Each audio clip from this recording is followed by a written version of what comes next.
मीठे बच्चे,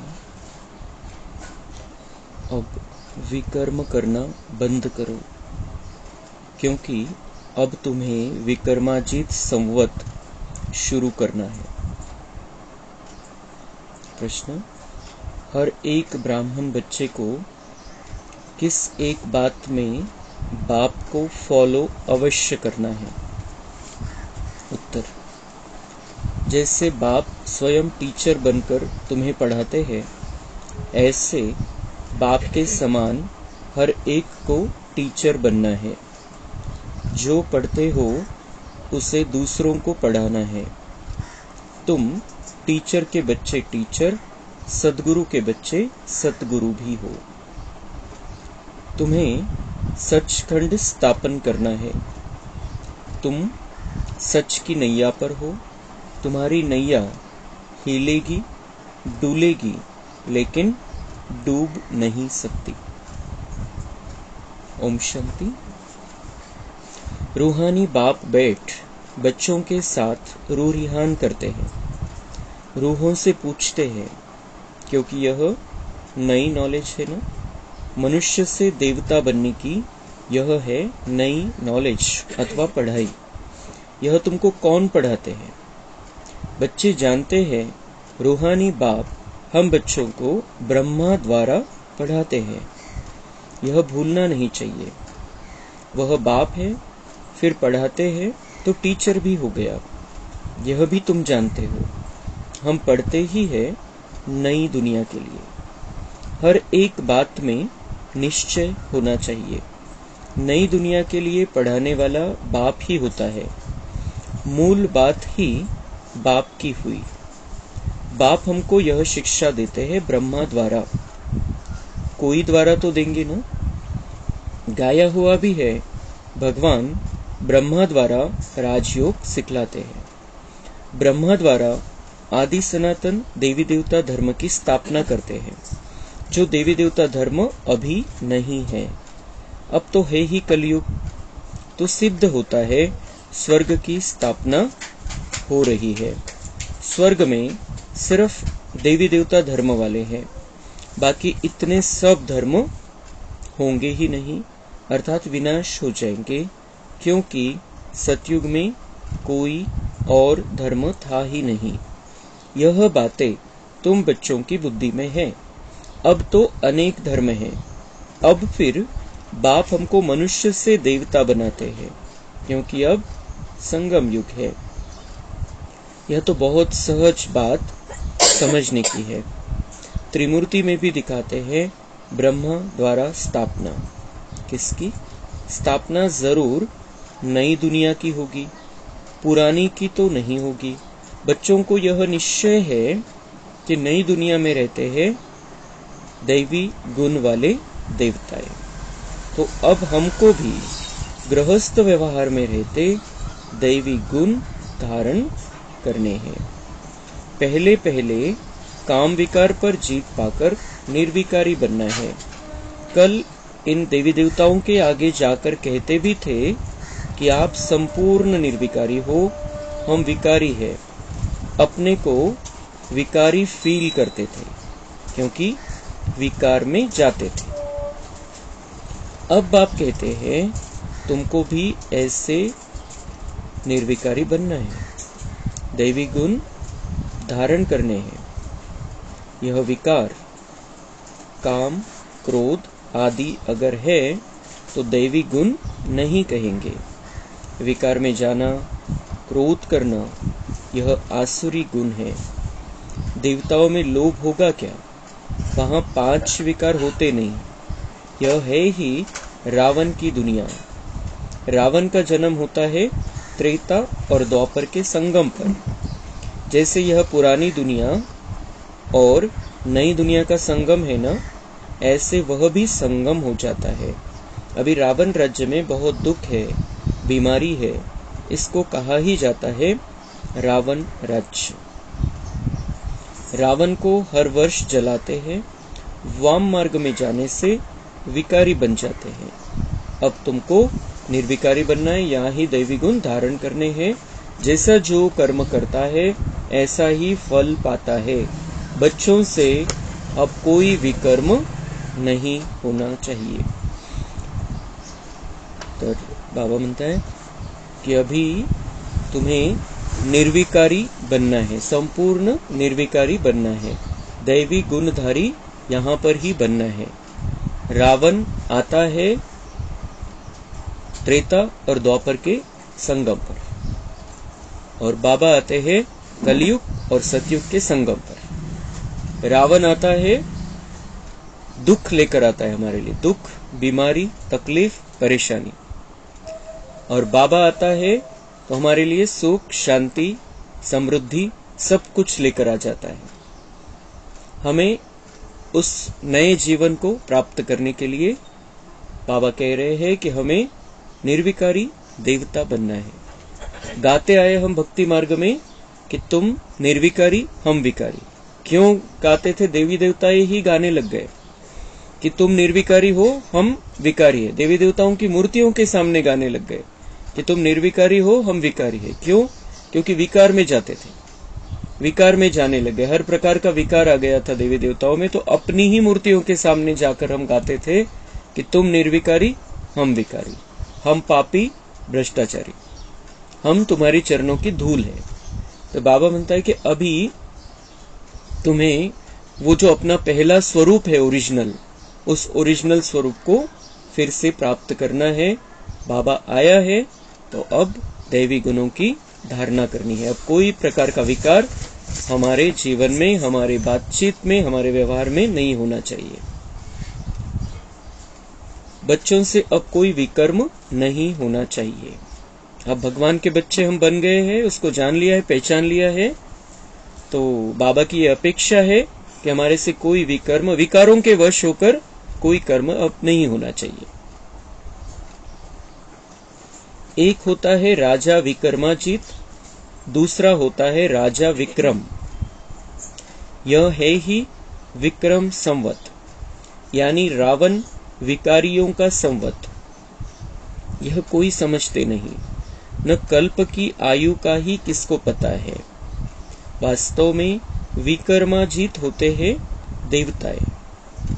5000 वर्ष में 2500 वर्ष हुए राजा विक्रम के, 2500 वर्ष राजा विक्रमाजीत के, आधा है विक्रम का। वह लोग भल कहते हैं परंतु कुछ भी पता नहीं है। तुम कहेंगे विक्रमाजीत का संवत 1 वर्ष से शुरू होता है, फिर 2500 वर्ष बाद विक्रम संवत शुरू होता है। अभी विक्रम संवत पूरा होगा, फिर तुम विक्रमाजीत महाराजा महारानी बन रहे हो। जब बन जाएंगे तो विक्रमाजीत संवत शुरू हो जाएगा। यह सब तुम ही जानते हो। तुमको कहते हैं ब्रह्मा को क्यों बिठाया है? अरे तुम्हारी इनसे क्यों आकर पड़ी है? हमको पढ़ाने वाला कोई यह थोड़ी है। हम तो शिव बाबा से पढ़ते हैं, यह भी उनसे पढ़ता है। पढ़ाने वाला तो ज्ञान का सागर है, वह है विचित्र। उनको चित्र अर्थात शरीर होता नहीं, उनको कहा ही जाता है निराकार। यहाँ सब निराकारी आत्माएं रहती है, फिर वहाँ सब निराकारी आत्माएं रहते, फिर यहाँ आकर साकारी बनती है। परमपिता परमात्मा को सब याद करते हैं, वह है आत्माओं का पिता। लौकिक बाप को परम अक्षर नहीं कहेंगे, यह समझ की बात है ना। स्कूल के स्टूडेंट पढ़ाई पर अटेंशन देते हैं, जब कोई मर्तबा पा लेते, बैरिस्टर आदि बन जाते, तो फिर पढ़ाई बंद। ऐसे थोड़ी बैरिस्टर बनकर फिर पढ़ेगा, नहीं, पढ़ाई पूरी हो जाती है। तुम भी देवता बन गए, फिर तुमको पढ़ाई की दरकार नहीं रहती।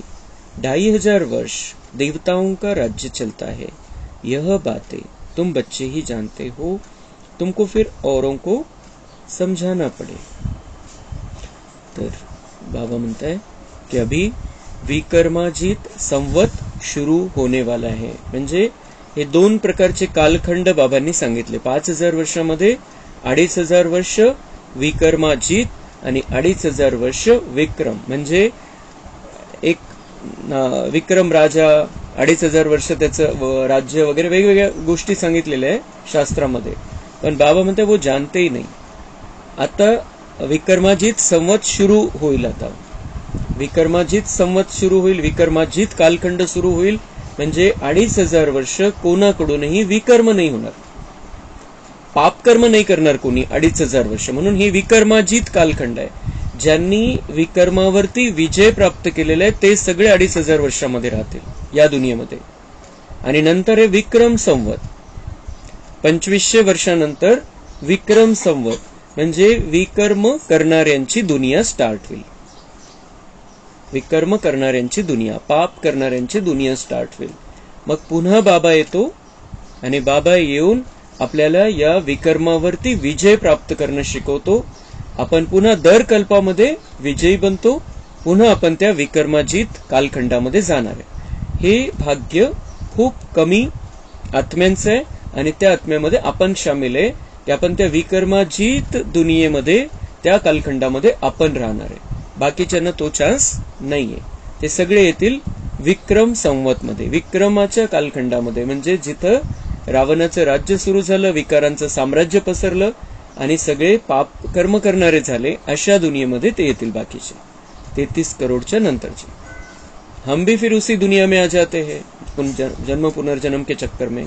फिर हम भी 2500 वर्ष इस विक्रम संवत में रहते हैं, जहाँ विकर्म हम भी करते हैं. और भगवान आकर इन विकर्मों पर हमें जीत दिलाता है, विकर्मों को दग्ध करने का तरीका बताता है और दिव्य गुणों की धारणा हमारे द्वारा कराता है. तो उसके लिए बाबा को माध्यम चाहिए.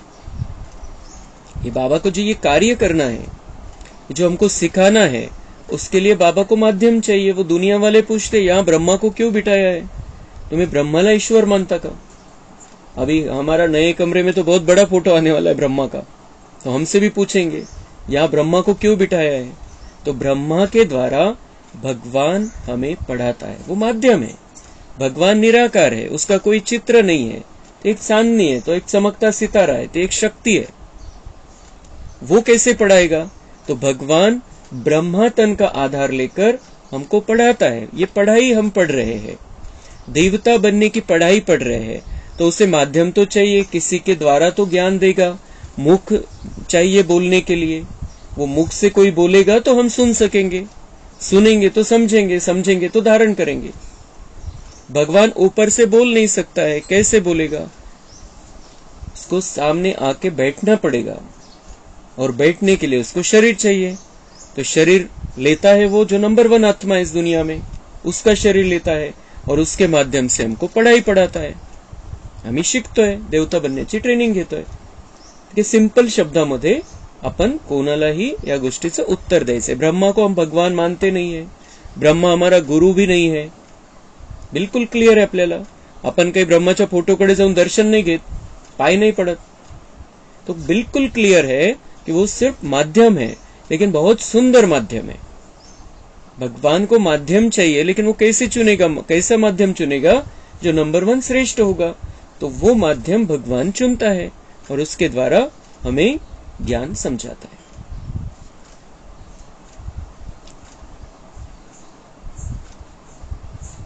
तो यह बातें तुम बच्चे ही जानते हो, तुमको फिर औरों को समझाना पड़े.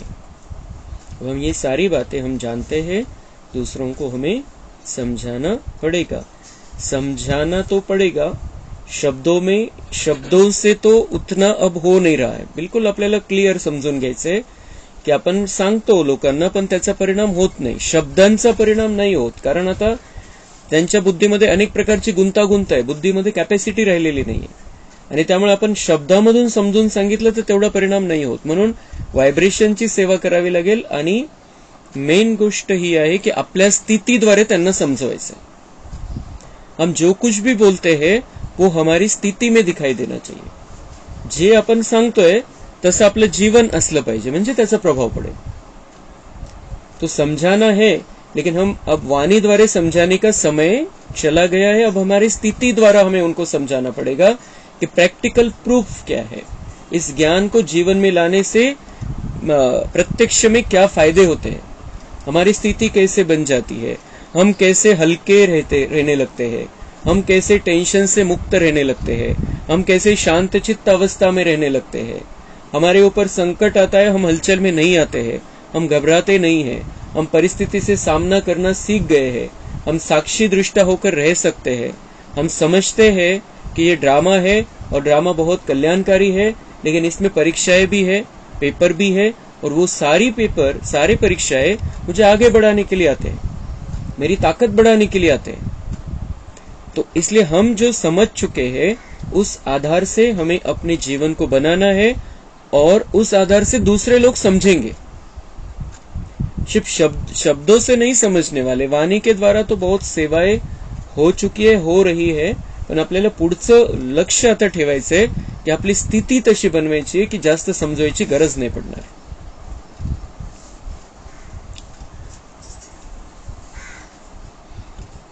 यह भी ख्याल रखना चाहिए, पढ़ाते नहीं तो टीचर कैसे ठहरे, तो हमें पढ़ाना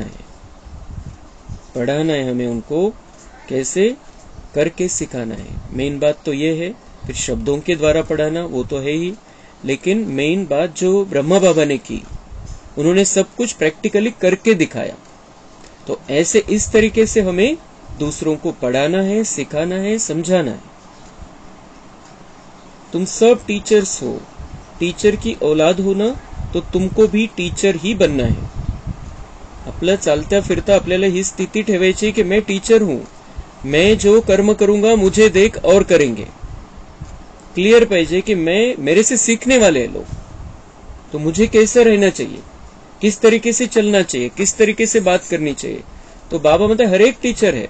अब निमित्त तो कोई बनेगा ज्ञान सुनाने के लिए, लेकिन टीचर बाबा कह रहा है हर एक टीचर है, हर एक मेरा बच्चा टीचर है, क्योंकि हम उस टीचर के महा टीचर के बच्चे हैं, महा शिक्षक के बच्चे हैं। तो हमें हर पल वो अपने जीवन का अंग बना लेना चाहिए कि मेरे द्वारा और लोग सीखते रहे। कभी मन से सिखाना है, वाइब्रेशन से सिखाना है, कभी वाणी से सिखाना है, कभी कर्मों द्वारा सिखाना है, लेकिन हर पल ऐसा समझे कि टीचर हूं मैं और मेरे द्वारा हर कोई सीखने वाला है। मी स्टेजवर आहे आणि माझ्याद्वारे अनेकांना शिकायला मिळणार आहे। इस स्थिति में हमें रहना है। परमपिता परमात्मा परम शिक्षक है और हम बच्चे उसके मास्टर शिक्षक बनकर हमें रहना है। तुम सब टीचर्स हो, टीचर की औलाद हो ना, तो तुमको भी टीचर ही बनना है। तो कितने टीचर्स चाहिए पढ़ाने लिए?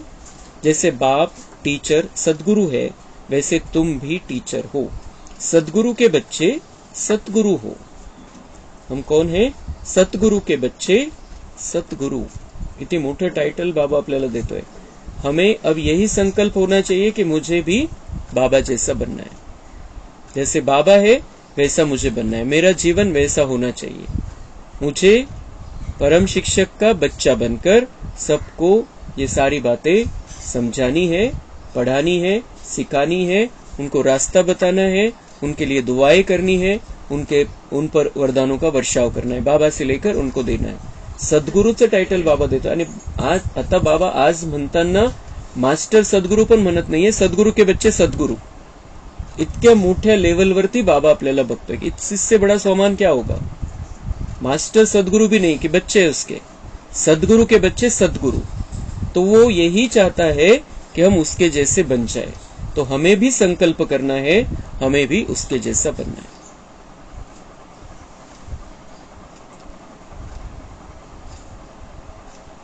वह कोई सद्गुरु नहीं है, वह गुरु के बच्चे गुरु। सत माना सच। दुनिया वाले बाबा म्हणतात वो सद्गुरु नहीं है, वो है गुरु के बच्चे गुरु, जास्तीत जास्त गुरु।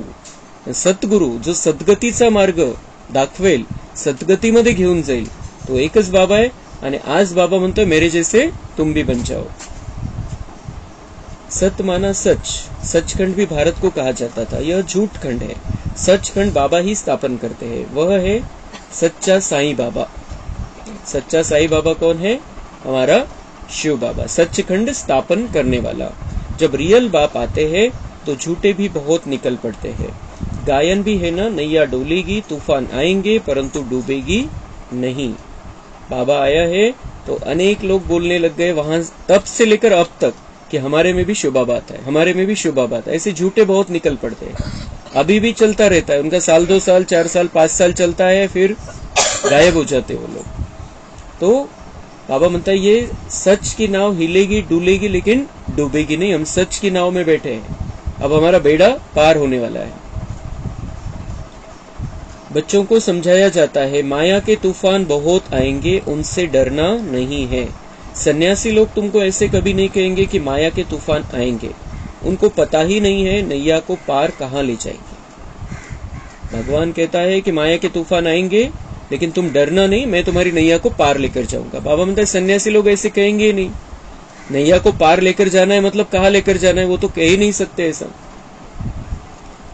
और हमें भगवान यहाँ से लेकर जाने के लिए आया है, परम धाम में लेकर जाएगा और सतयुग में पहुंचा देगा।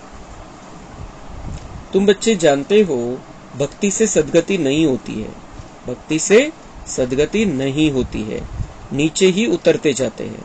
भल कहते हैं भगवान आकर भक्तों को भक्ति का फल देते हैं, भक्ति तो जरूर करनी चाहिए। अच्छा, भक्ति का फल भगवान क्या आकर देंगे? जरूर सद्गति देंगे कहते हैं, परंतु कब और कैसे देंगे यह पता नहीं। तो वो क्या कहते हैं कि भगवान आकर भक्ति करते रहो, भगवान आकर भक्ति का फल देगा, लेकिन इसलिए भक्ति जरूर करनी चाहिए। वो भक्त लोग ऐसे कहते हैं, हम भी ऐसे ही कहते थे, हम भी भक्त थे पहले। तो भक्ति का फल फिर भगवान आकर क्या देगा? वो अगर देगा भक्ति का फल तो क्या देगा? तो जरूर उनका उत्तर क्या रहता है? सद्गति देंगे वो।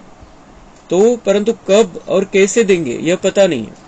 सद्गति वो कब देंगे और कैसे देंगे, सद्गति म्हणजे काय हे पण माहिती नहीं। तुम कोई से पूछो तो कह देंगे यह तो अनादि चलती आ रही है, परंपरा से चली आई है, भक्ती चलती आई है बस, आणि कधी त्याचा एंड आहे आणि परमेश्वर येऊन कधी त्याचं फळ देणार आहे आणि कोणत्या प्रकारे देणार आहे काहीच माहिती नहीं। और हमें पता है कि सद्गति मतलब सतयुग में लेकर जाना, सद्गति मतलब मुक्ति, जीवन मुक्ति का वर्षा देना, सद्गति मतलब हमारा भाग्य बना देना, सद्गति मतलब हमें दिव्य गुणों से सजाना संवारना, सद्गति मतलब हमें पाप कर्मों से दूर कर देना। तो भगवान को अगर हमें सद्गति देनी है तो संस्कार परिवर्तन करना पड़ेगा, और संस्कार परिवर्तन करने के लिए ज्ञान देना पड़ेगा। म्हणजे भक्तीचं फळ काय पाहिजे? मग ज्ञान, आणि ज्ञानामुळे सद्गति होते।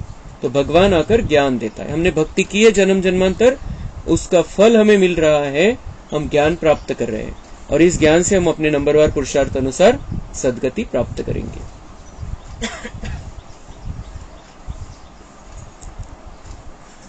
रावण को कब से जलाना शुरू किया है? कहेंगे परंपरा से। तुम समझाते हो तो कहते हैं इन्हों का ज्ञान तो कोई नया है, जिन्होंने कल्प पहले समझा है वह झट समझ जाते हैं। काही काहींना या गोष्टी पचनीच पडणार नाही, क्योंकि उन्होंने समझा ही नहीं है कल्प पहले, लेकिन जिन्होंने कल्प पहले समझा है वह झट समझ जाते कि यही सत्य है। ब्रह्मा की तो बात ही छोड़ दो, शिव बाबा का जन्म तो है ना, जिसको शिवरात्रि भी कहते हैं। बाप समझाते हैं मेरा जन्म दिव्य और अलौकिक है, प्राकृतिक मनुष्य सदृश जन्म नहीं मिलता है, क्योंकि वो सब गर्भ से जन्म लेते हैं, शरीरधारी बनते हैं। मैं तो गर्भ में प्रवेश नहीं करता हूँ। यह नॉलेज सिवाय परमपिता परमात्मा ज्ञान सागर के और कोई दे न सके।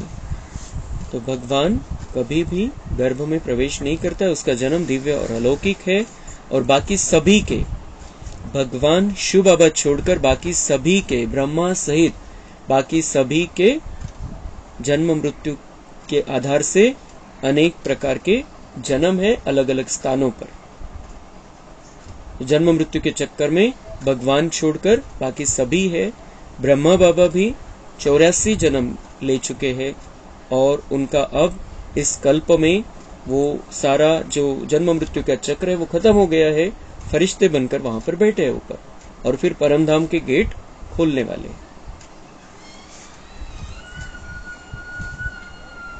यह नॉलेज सिवाय परमपिता परमात्मा ज्ञान सागर के और कोई दे न सके। ज्ञान सागर कोई मनुष्य को नहीं कहा जाता है, यह उपमा है ही निराकार की। निराकार बाप आत्माओं को पढ़ाते हैं, समझाते हैं। तुम बच्चे इस रावण के राज्य में पार्ट बजाते बजाते देह अभिमानी बन पड़े। रावण तो तुम मेरे बच्चे, रावण के राज्य में पार्ट बजाते बजाते तुम भी देह भान में आ गए, देह अभिमानी बन पड़े, और इसलिए हम भी कर्म करने लग गए थे। आत्मा सब कुछ करती है, यह ज्ञान उड़ गया है।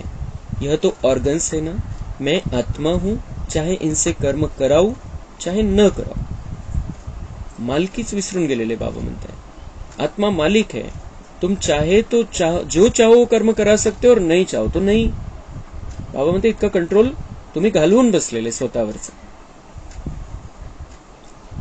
निराकारी दुनिया में तो शरीर रहित बैठे रहते हैं. अभी तुम अपने घर को भी जान गए हो.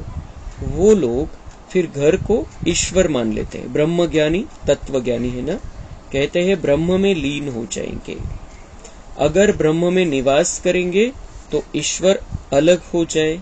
यह तो ब्रह्म को ही ईश्वर कह देते. काय म्हणतात, ब्रह्म मध्ये लीन होऊन जायचे. ब्रह्म म्हणजे ईश्वर. वेगवेगळ्या प्रकारचे आपल्या आपल्या हिशोबाने त्यांनी ते ठरवलेलं आहे काय करायचं आणि काय नाही. तो भगवान कह रहा है कि वो क्या कहते हैं, ब्रह्म जो निवास स्थान है उसको ईश्वर समझ बैठे हैं. अगर वो ये कहे कि हम ब्रह्म में निवास करेंगे, ये कहे तो भी ठीक है. एका वेळेला ते तरी बरं आहे कि हम ब्रह्म में जाकर निवास करेंगे तो ईश्वर अलग या आत्मा अलग हो गई. ब्रह्म में जाकर निवास करेंगे और ब्रह्म महातत्व में हम सब आत्माएं जाकर निवास करने वाली है. कुछ समय के लिए हमें वहां पर जाना है, विश्रांती घ्यायची तिथं.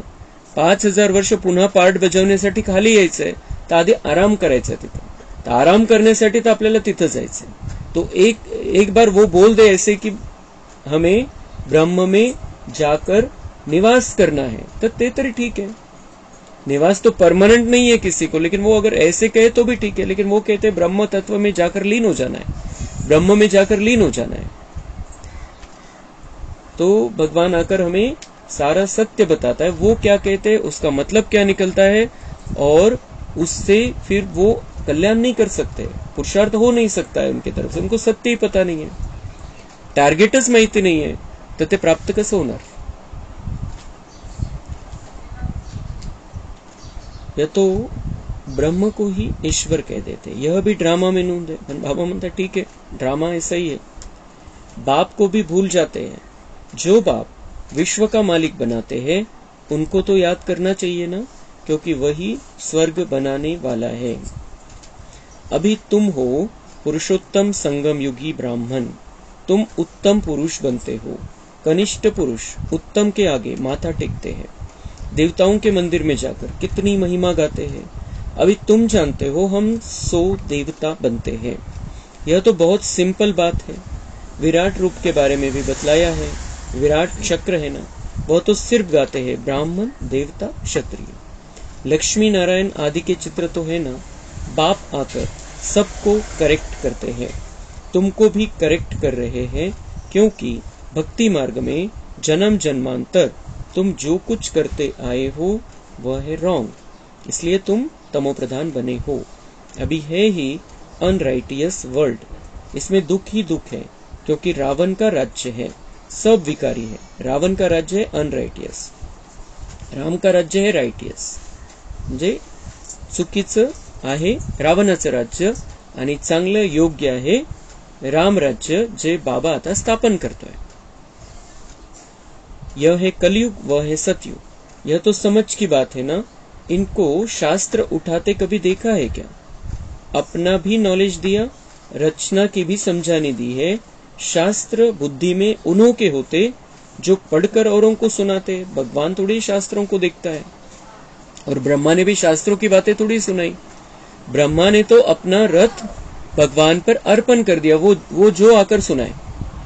इसलिए ब्रह्मा के हाथ में भी शास्त्र नहीं है. जब से ब्रह्मा दादा लेखराज ब्रह्मा बने तब से उन्होंने शास्त्रों को हाथ नहीं लगाया. वो शास्त्र पढ़कर नहीं समझाते थे. उन्होंने भगवान को अपने आप को समर्पित कर दिया था. तो भगवान को भी शास्त्र उठाने की जरूरत नहीं. मनुष्य ने बनाए हुए शास्त्र है. भगवान तो ज्ञान का सागर है. तो भगवान ब्रह्मा में आकर सत्य ज्ञान सुनाता है. शास्त्रों की बात ही नहीं है. शास्त्र मनुष्य अपने अपने हिसाब से लिखते हैं बाद में.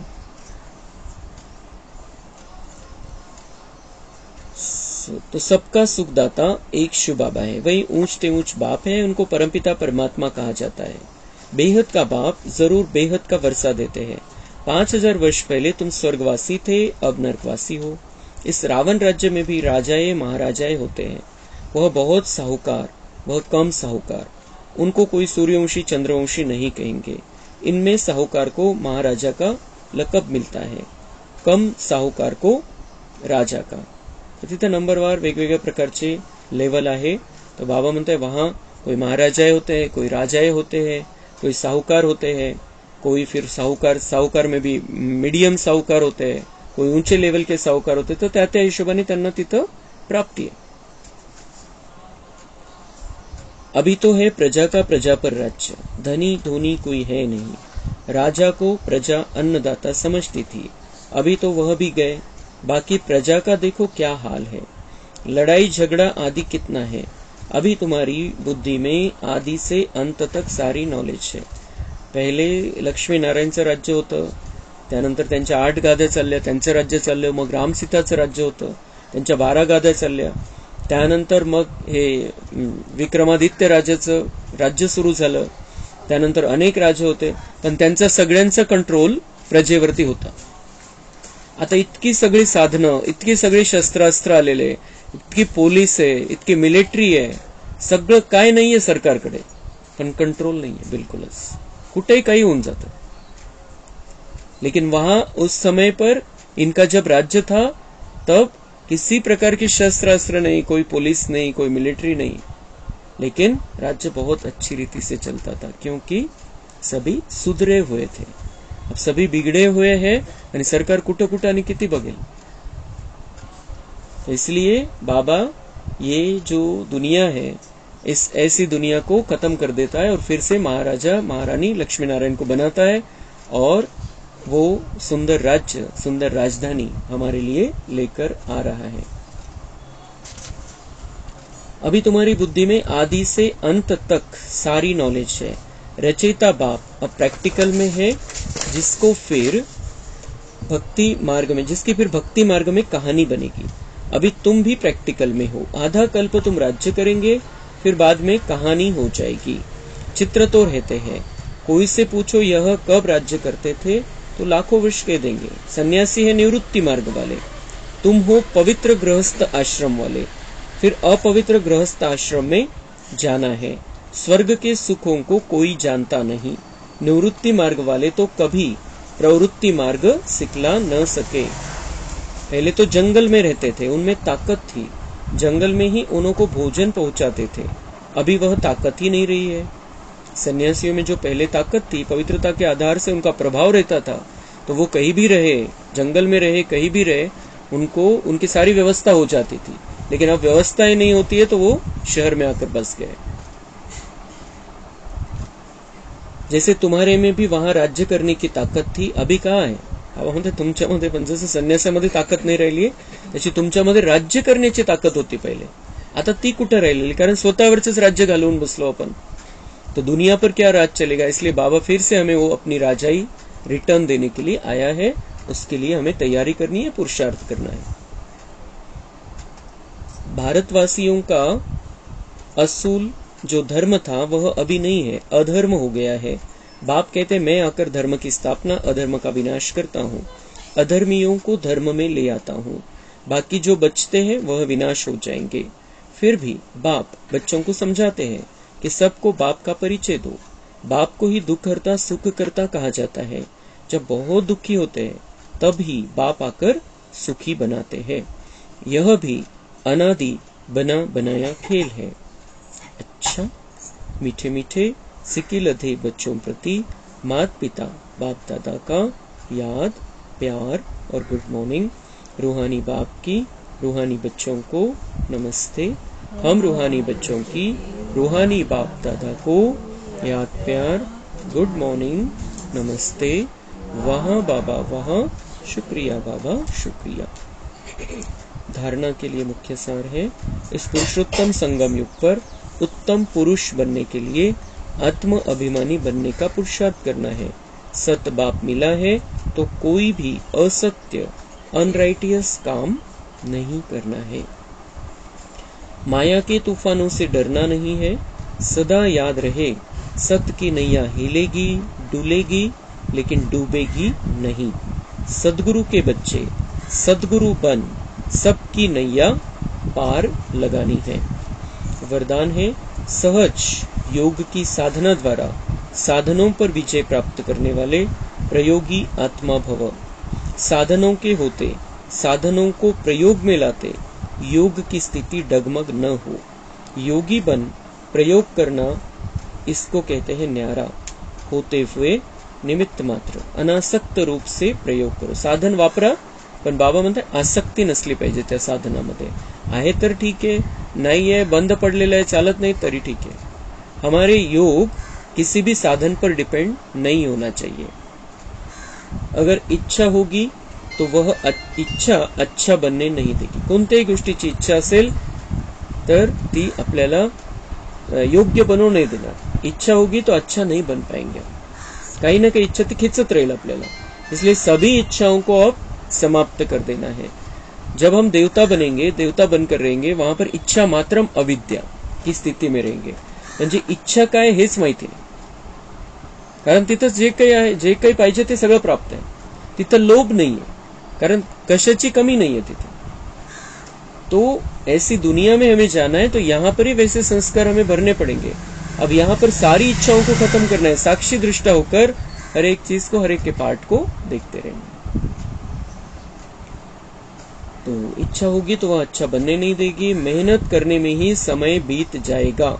कैसा होना चाहिए वैसा होना चाहिए, फिर उसके लिए मेहनत करते रहेंगे, ऐसे ही समय चला जाएगा। पुरुषार्थ का 1 सेकंद भी चला गया तो कितना लॉस होगा हम नहीं बता सकते, काहीच सांगता येणार नाही। कारण 1 सेकंद पुरुषार्थापासून आपण खाली उतरलो आणि त्या सेकंदामध्ये काहीतरी मोठं विकर्म झालं तर तो काय हिशोब घेऊन येईल आपल्या समोर माहिती नाही, आणि किती वेळ वाया जाईल त्याच्यामध्ये आपल्याला माहिती नाही। इसलिए 1-1 सेकंद का बाबा ने महत्व बताया कि 1 सेकंद का गलत कर्म तुम्हें कहां से कहां लेकर जा सकता है। और वो एक गलत कर्म क्यों होता है? कोई ना कोई इच्छा। म्हणून बाबा म्हणता इच्छा अच्छा नहीं बनने देती, मेहनत करने में ही समय बीत जाएगा। उस समय आप साधना में रहने का प्रयत्न करेंगे और साधन अपनी तरफ आकर्षित करेंगे। इसलिए प्रयोगी आत्मा बन सहज योग की साधना द्वारा साधनों के ऊपर अर्थात प्रकृती पर विजयी बनो। सहज योग असला पाहिजे, बाबा म्हणतात साधनावर डिपेंड नसलं पाहिजे। सहज योगाच्या साधनेद्वारे प्रकृतीवर म्हणजे साधनांवर विजय प्राप्त केला। वेगवेगळ्या प्रकारचे साधन आहे आपल्याला उपलब्ध आहे, कोणतेही साधन वस्तू आपल्याला उपलब्ध आहे, पण बाबा म्हणतात त्याच्यावरती विजयी बनून त्याचा प्रयोग करा। प्रकृति से बने हुए साधन है, 5 तत्वों से बने हुए साधन है। अगर आप अपनी प्रकृति पर जीत पालेंगे तो इन साधनों पर भी जीत हो जाएगी। आणि साधनांना वापराल तुम्ही, पण त्याच्या कंट्रोलमध्ये राहून नाही, अधीन होऊन नाही। आहे तर वापरायचंय, ठीक है, नहीं है तो बहुत अच्छा, नहीं है तो मेरा तो डायरेक्ट कनेक्शन लग जाएगा अभी। स्लोगन, स्वयं संतुष्ट रह, सबको संतुष्ट करना ही संतुष्ट मनी बनना है। तो संतुष्टता धारण करायची है, बाबा मिला सब कुछ मिला। संतुष्टता की धारणा से हमें सबको संतुष्ट करना है, संतुष्ट मनी बनना है, संतोषी माता का पार्ट हमें अब बजाना है। अच्छा, ओम शांति।